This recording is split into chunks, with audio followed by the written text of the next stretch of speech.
Hey guys, in this video I'm going to show you 25 plus tips and tricks for Samsung Galaxy J5.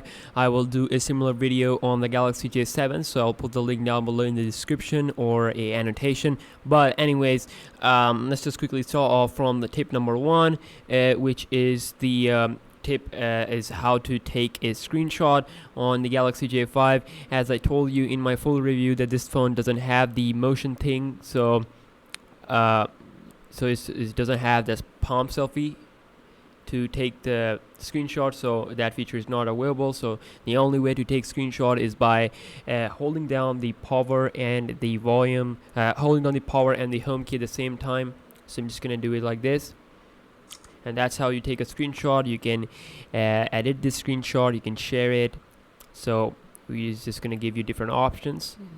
So you can also crop it, so that's pretty nice. That's how you take a screenshot. The next thing for you guys is how to clean RAM and the cache memory, and also all sorts of extra memory that has been created, and that's been created in your phone when you install a lot of applications like I have. So in order to clean all that, there's this application called a Smart Manager. You just need to go to there, and it's gonna have this option here called as clean all. You're just gonna clean all, and it will clean up the RAM usage. As you can see, it's now on 40%, and it is going to increase your memory by clearing out the cache. So that's pretty nice. As you can see, it says delete unnecessary data, which means that it is referring to that application. It's cached residual stuff, so it's all cleared up. So I'm just gonna tell you about the next tip, which is pretty popular, that first debuted on the Galaxy S5. It is the ultra power saving mode. It's not here in the quick menu, so I'm just gonna go into the battery section. I'm just gonna go back to the main setting, and we're gonna scroll down to the battery. And here, as you can see, that we got a normal power saving mode, and then below it we got ultra power saving mode, where you can enable this mode to increase your battery life. This is really nice mode for increasing the battery life in terms of when you are having a lot of issues charging it. I mean, you can't really charge it if you are in a desert or something like that, but it is good in terms of extreme condition. You can even use Twitter with it, so that's pretty nice. And I'm just gonna disable it. Okay, so it's going to quickly disable it. So that's how you enable the ultra power saving mode. Now, if you don't want to enable the ultra power saving mode, you just want to increase your phone's battery life by a better margin. This one already has a good battery life, but if you really want to increase it by a better margin, then you can try checking out another power saving mode, which is a normal power saving mode, where you can enable this one. Here we have, so you can enable it, and it's going to save the power by limiting the CPU performance, by downclogging the speed and reducing the screen brightness, frame rate. And of course, you don't have to do gaming on this mode. The only thing that you can do here, where you can use Facebook and all that, you're not going to notice any lag, but your processor will be underclocked, and that will increase your battery life. So that's pretty nice.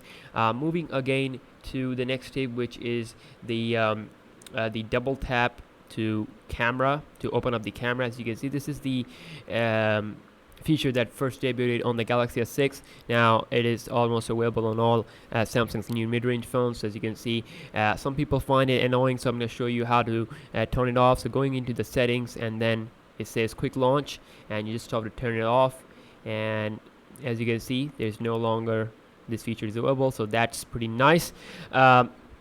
The next tip for you guys is, if you check out the settings, and if you go into the language and input, you can actually change the language of your selective keyboard from English to any other language. The reason why I'm showing you this because my Galaxy J5 came from like Netherlands maybe, or from Spain.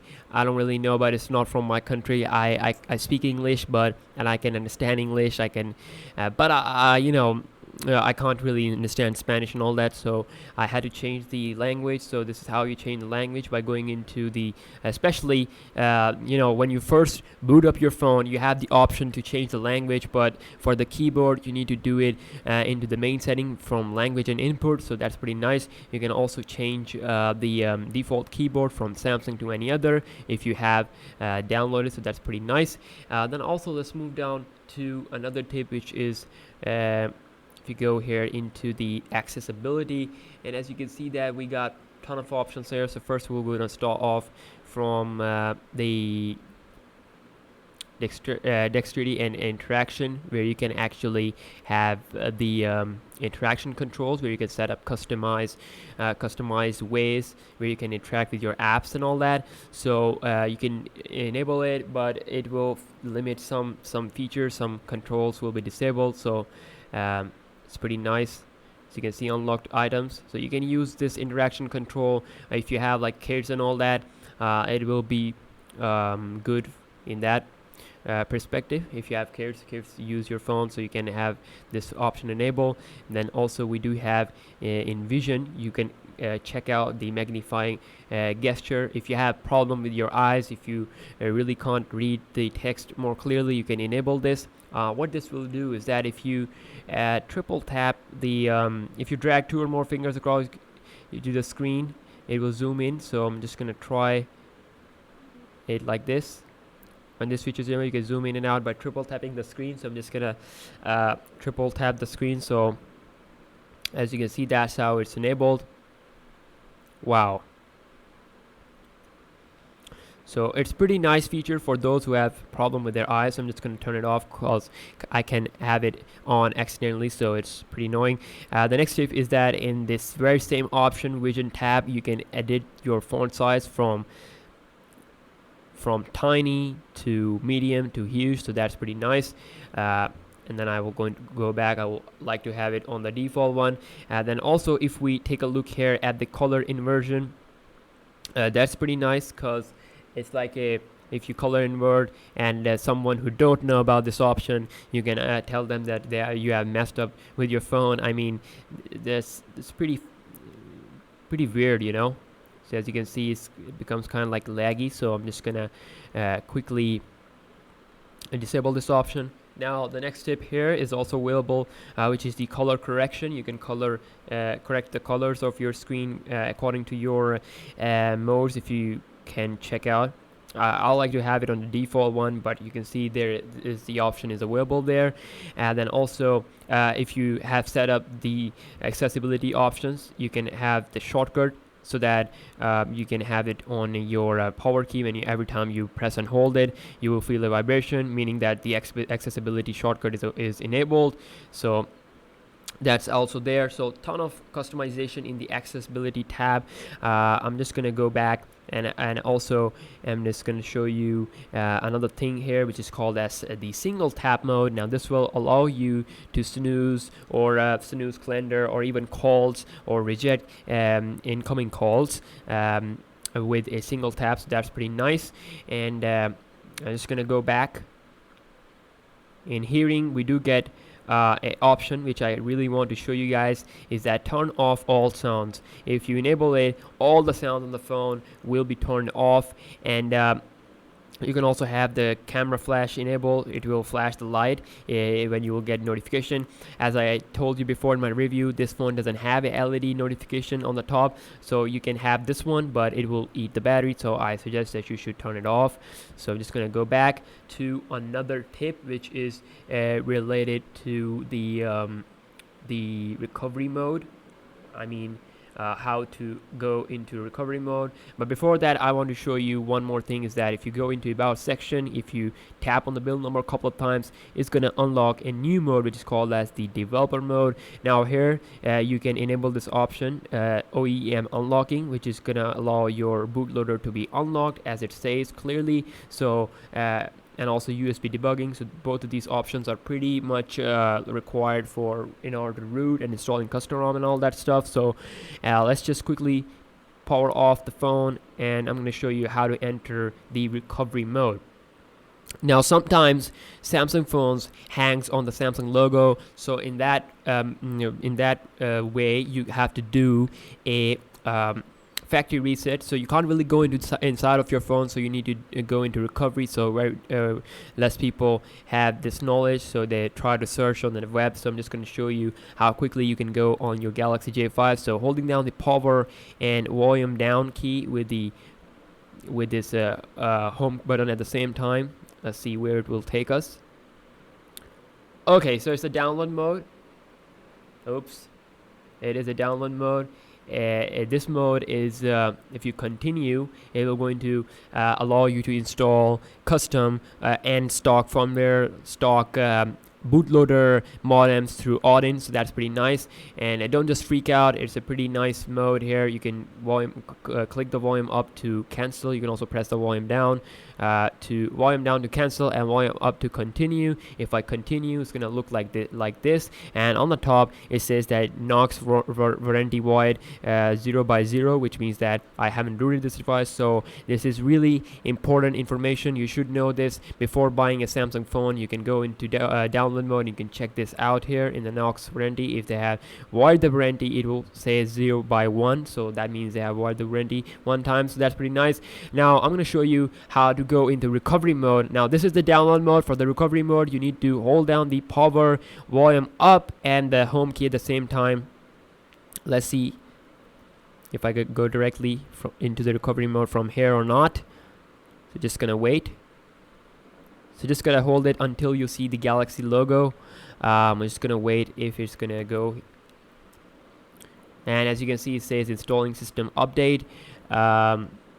It says that when you first go into the recovery mode. I'm actually going it in first time, so it's taking some time. Okay, no command, and that's how the recovery mode looks like. You can interact by the volume button up and down like this, and if I want to factory reset, I'm just gonna hit power key, and it will going to ask yes, delete our user data. If I click power key, it's gonna quickly delete everything. So yeah, and after deleting everything, you can reboot to the bootloader, which means that rebooting to the download mode. You can also reboot. You can also wipe cache partition and cache partition. You can also, if you don't want to do anything, you can just go back to your software, just reboot it like a normal phone. So that's how you go into recovery and the download mode. So the next tip for you guys is that if you go back to the settings, and then if you go back to the accessibility option here, there's actually a very nice feature at the bottom which says services, and it says talk back. Now if you click on it, it's gonna say that when this feature is on, your device will provide like a spoken feedback wherever you touch. Like if you touch into settings, it's gonna say settings. It will describe whatever you will touch, whatever you will select, and whatever you will activate.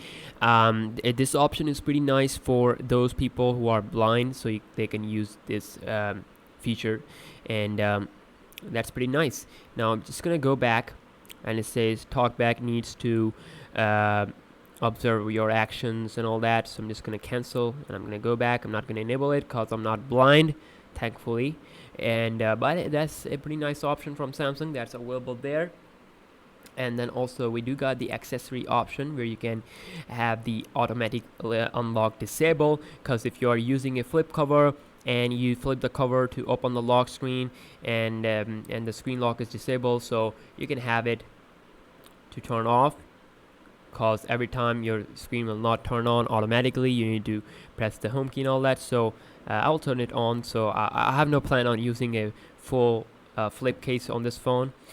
So the next tip for you guys is also a pretty popular tip, which you might have information about, which is called as the easy mode. Now this tip is for those people who have like problem using the Samsung's UI. They have they are using this for the first time, so definitely this is pretty nice. I'm using it on the standard mode, so definitely it's good. So I'm just gonna have it on the standard mode because I am very well known with this TouchWiz UI. I've been using it for like 5 years now, maybe.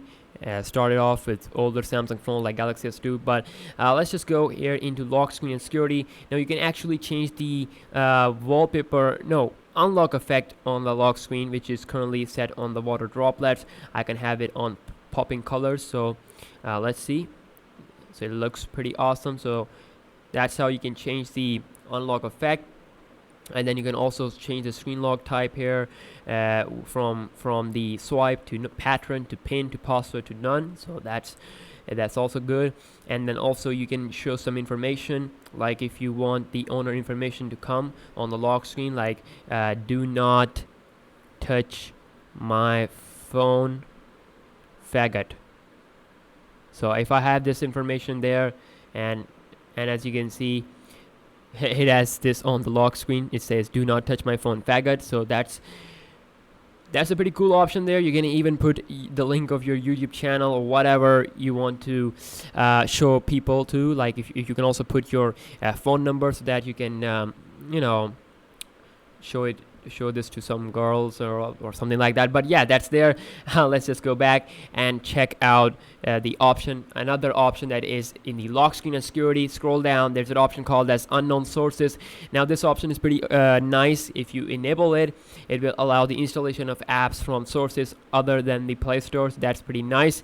And the next tip for you guys is that if you go to the device security here, you can agree and you can actually enable the Knox protection. Of course, you acknowledge it, and it's going to say restart now, and it will enable the Knox protection on your phone from it's going to protect your phone from a lot of things. So it's kind of recommended that you should do it.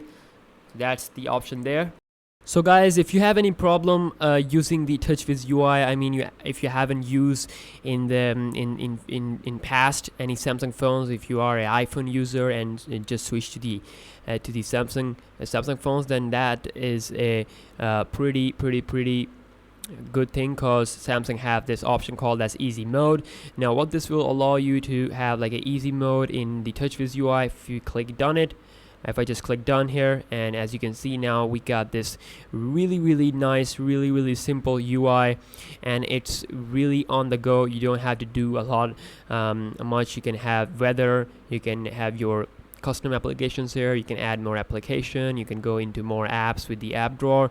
So it's pretty easy, and it's pretty fun actually. So I'm just gonna go back to settings and to turn it off. So we got here the easy mode. I'm just gonna have it on the standard mode and click done. Now it will going to restart the UI in the standard mode. So that's pretty nice. Now if you want to know something about your phone, like if you have recently bought the Galaxy J5, if you want to know everything about this phone, there's an option called as user manual. If you click on it, it's going to take you to the Samsung's website, where you can see different models number there. You can check some basic options, you can also check some applications, you can check some settings and appendix. So we got pretty damn stuff there to help you out. And then also the next tip for you guys, if you go here into the settings, and then if you go scroll down to an option called as the privacy. Now in the privacy section, you can actually change this option, which is called as the bird diagnostic info. If you turn it off, it's gonna give you a better battery life, to be honest, because it's gonna, if you turn it on, this will going to send the report in the background, and we're gonna eat your data, and then also it's gonna decrease the battery life. So I will say that you should turn it off, so like I have done. And then also in location, you can turn it off, or you can turn it on in some when you really have to use. So if in other things, if you don't really want to use it, you can have it on off, so that any malicious activity can happen. So let's just check out another option which is available in backup and reset. Now here we got a pretty nice option called as auto restart. Now what this option will do, if you turn it on, your device, when your device will not be in use and the battery will be and the battery power is more than 30%, then your phone will restart automatically. You can set custom times if you turn it on. So without your knowledge, your phone will automatically restart. It's going to optimize the device, and to keep it running smoothly. So you can turn it on in order to improve more speed and all that. And to be honest, this phone is already really fast, so you don't really need that. So let's just gonna go back, and I want to show you another thing, that if you hold down the screen, it's gonna give you 3 options here in the wallpaper section. A lot of people don't know and they mess up with this option. So you can actually set specific wallpaper for the lock screen here. So if you select this one and there's a arrow here, if you click on it, it's going to give you the option for lock screen and home and lock screen. So you can set the wallpaper for both home and lock screen, or you can have it on the single one. So I'm just going to have it on the lock screen. So here we go. So as you can see, now we have this wallpaper on the lock screen. That is pretty nice. Different wallpapers for different things. And then also, if we check out the settings, and then if you go into the display, now there is a option which is called as the outdoor mode. Now this will going to increase the battery. No, it will decrease the battery, but it's only good for outdoor. I mean, when you are using the phone in sunlight, so that's there. You can also enable it from here. I'm just gonna go back to another option which is related to sound and notification. Now here in the vibration section and then vibration pattern, you can actually set custom vibration patterns. Like the default ones are this: TikTok, Jingle Bell, Heartbeat, and Basic Call. You can create your own pattern, like whatever pattern that you want to have, so you can create it. So that's pretty nice, and you can save it, and you can have this on a specific calls. So that's also pretty nice. You can have a specific vibration if your girlfriend is calling, I mean, something like that. So it's pretty nice. And then also, if we take a look at our last tip of the video, which is if we go into settings, if you go into the lock screen and security, on the bottom it says that unknown sources. If you're just going to enable it, it's going to allow the installation of apps from sources other than the Play Store. That's pretty nice. You can download application from other websites. There are a ton of websites that will going to provide you application and games, especially paid ones. So yeah, that's it, guys. That was the full tips and tricks video, and hopefully you guys have enjoyed it. If you really want to check out daily tech videos, if you really want to watch daily tech videos, then you can subscribe to my channel and give this video a thumbs up, and I'll see you guys in the next one.